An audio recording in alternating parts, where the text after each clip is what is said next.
If in fact you had a family came across and they were arrested, they in fact were given a date to show up for their hearing.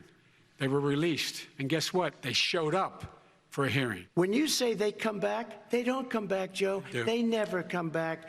Only the really, I hate to say this, but those with the lowest IQ, they might come back. Okay, President Trump, let's give Vice... This is setting such a bad example for immigrants.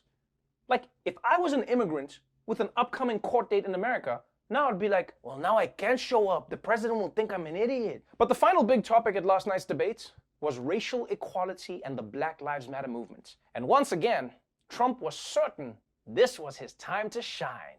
Nobody has done more for the black community than Donald Trump.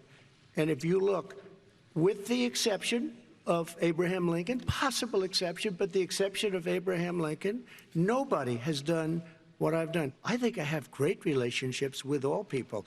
I am the least racist person in this room. I am the least racist person. I can't even see the audience because it's so dark, but I don't care who's in the audience. I'm the least racist person in this room. Man, sometimes you gotta love Trump.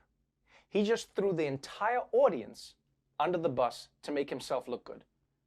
You realize his own wife was in that room, but Trump is like, Melania's way more racist than me. She calls our housekeeper Consuela, and she says, but that's her name. And I'm like, stop making excuses, you racist. Although, to be fair to Trump, guys, he has spent a lot of time with Stephen Miller, Steve Bannon, Jeff Sessions, and the rest of the dudes. So, I mean, usually, he probably is the least racist person in a room. Oh, and by the way, I love how he always says that he's done the most for black people, with the possible exception of Abraham Lincoln. The possible exception. Like, yeah, Lincoln freed the slaves, but Trump gave Omarosa like 3 jobs. 3 jobs. But there you have it. Last night's debate is done. And with it, the debate season of the 2020 election cycle is over. It's been a long journey. A long journey from that first debate with 4,000 Democratic candidates up until now. And you know what we thought? We thought, since we're saying goodbye, let's take one last look at all the fun we had.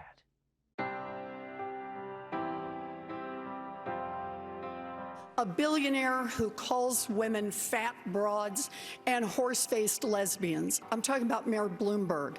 If we're going to force Americans to make these radical changes, they're not going to go along. You throw your hands up. But Mr. Vice President, there's a saying in my community, you're dipping into the Kool-Aid and you don't even know the flavor. If you agree with me, go to Joe 30330. This is the kind of trend America might be leading. We can have great presidents at any age. You know, there was a little girl in California, and she was bused to school every day. And that little girl was me. Me llamo Julián Castro y estoy postulando por presidente. La situación ahora es inaceptable. Cada votante necesitamos la representación.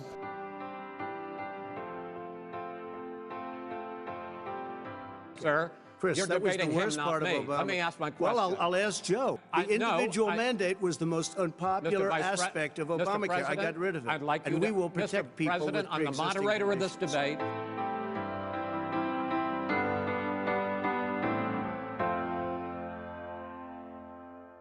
Ah, memories.